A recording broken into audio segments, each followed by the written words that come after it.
माह रमज़ान आ रहा है। माह रमज़ान के अंदर रोज़ों में शुगर के मरीज़ अपनी डाइट को सहरी और इफ्तारी में किस तरह मेंटेन करें? देखिए, अगर आप बेसिकली आप डायबिटिक पेशेंट को नहीं भी लें, अब जनरल पेशेंट को भी लें, तो हमारी सहरी और अफ्तारी का जो हम सहरी करते हैं उसके 3 बेसिक पॉइंट्स होने चाहिए। नंबर पॉइंट ये होना चाहिए कि हम जो कुछ भी खा रहे हैं वो हमें तवानाई एनर्जी दे। नंबर 2 हमें प्यास ना लगे, हमने ऐसी खाना खाना है जिससे हमारा सारा दिन प्यास ना लगे। और नंबर 3 के ऊपर आपके स्टमक पे हैवी ना हो। ठीक है, उसमें अगर आप सहरी देखते हैं, डायबिटिक पेशेंट की भी सहरी देखते हैं, तो आप सहरी में दही खा सकते हैं। ठीक है, बट घर का बना हुआ मैं यूजुअली रिकमेंड करती हूँ कि घर पे रात को दही लगाएं और सुबह के वक्त पूरे घर वाले 5-5 6-6 चम्मच जितना आप ले सकते हैं, 3 चम्मच इवन आप वो ले लें।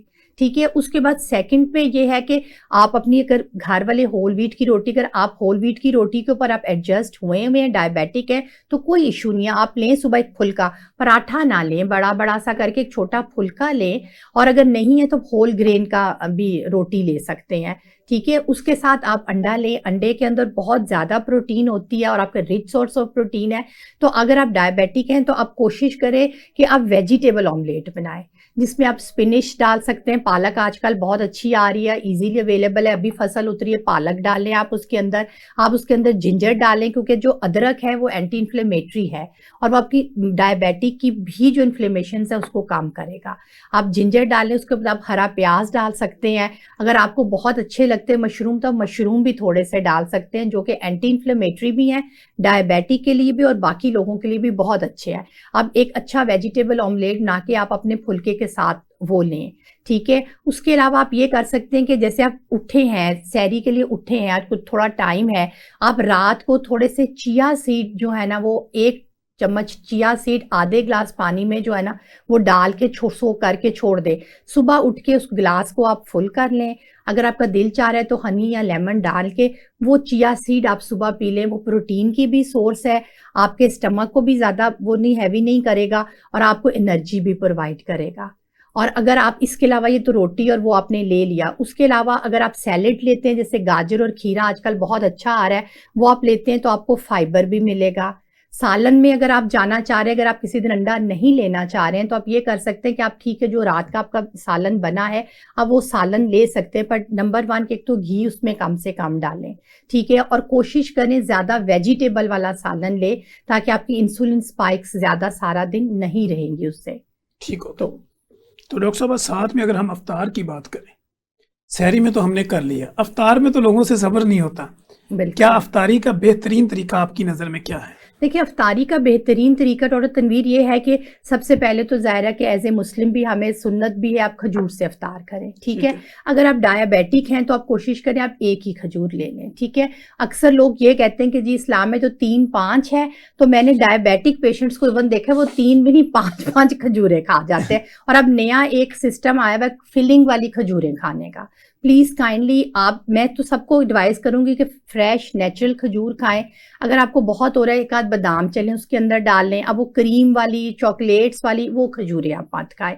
एक तो आप खजूर लें, दूसरा ज़ाहिर है आपने पानी का पूरा दिन आपने नहीं पिया होता, तो ट्राई करें उसमें भी ज़रा नेचुरल चीज़ें लेके आएँ, जिसमें अगर आप नींबू पानी ले लें तो वो बेस्ट सोर्स है। उसमें थोड़े से पुदीने के पत्ते बेशक डाल लें, वो बहुत अच्छे रहेंगे। गाजर आजकल बहुत अच्छी आई हुई, गाजर का जूस आप बना सकते हैं। आजकल तो ऑरेंज भी फ्रेश आए में, आप ऑरेंज का जूस बना सकते हैं, जो कि विटामिन सी प्रोवाइड करता है।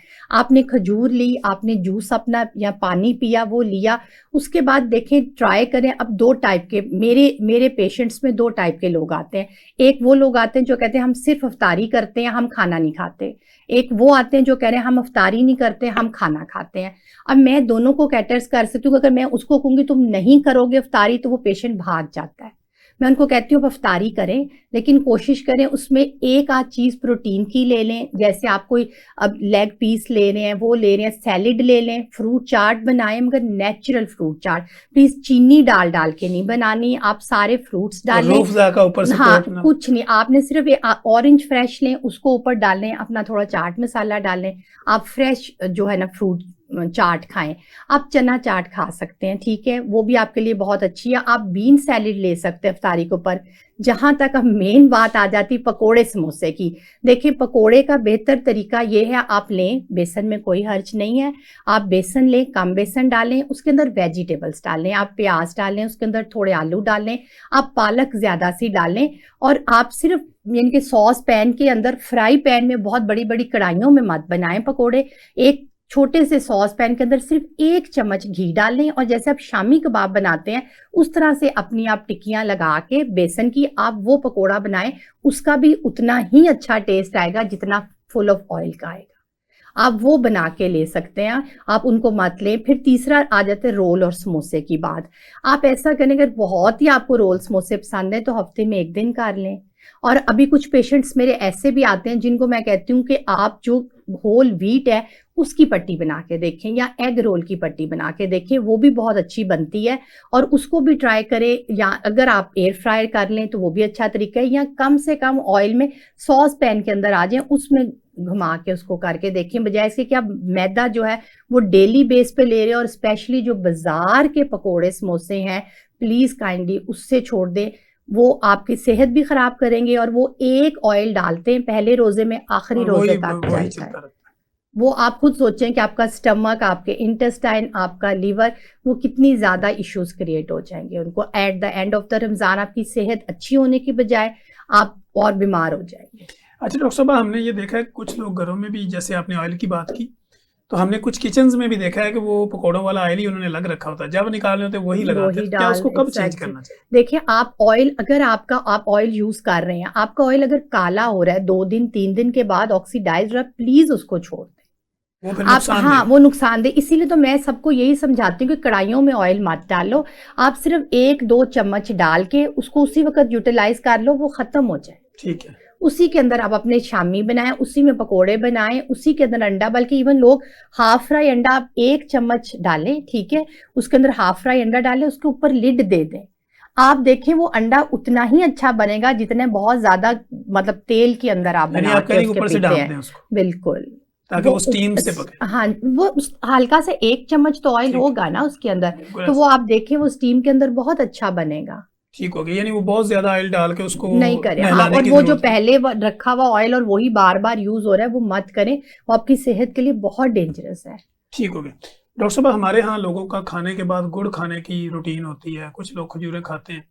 मीठा खाना खाने के फौरन बाद आपकी नज़र में कैसा है? देखिए, अगर खाने के फौरन बाद आप मीठा खाते हैं तो आपकी इंसुलिन स्पाइक ज्यादा हो जाती है। ठीक है। ठीक है, डायबिटिक्स को तो बिल्कुल भी नहीं खाना चाहिए। अगर डायबिटिक पेशेंट को या आप बहुत ही अच्छा लग रहा है, या तो आप आधा घंटा खाने से पहले ले लें, या अगर आपको बहुत अच्छा लग रहा है तो कम से कम खाने के आधे घंटे बाद में। ठीक है। आप खाना खाते हैं, ऑब्वियसली आपकी इंसुलिन स्पाइक आती है, ठीक है, स्पेशली अगर आपने कार्बोहाइड्रेट्स बहुत ज्यादा लिए हुए हैं तो अगर आपकी प्रोटीन डाइट है चलें तो फिर भी कुछ बनता है कि आप थोड़ा सा बाद में ले लें।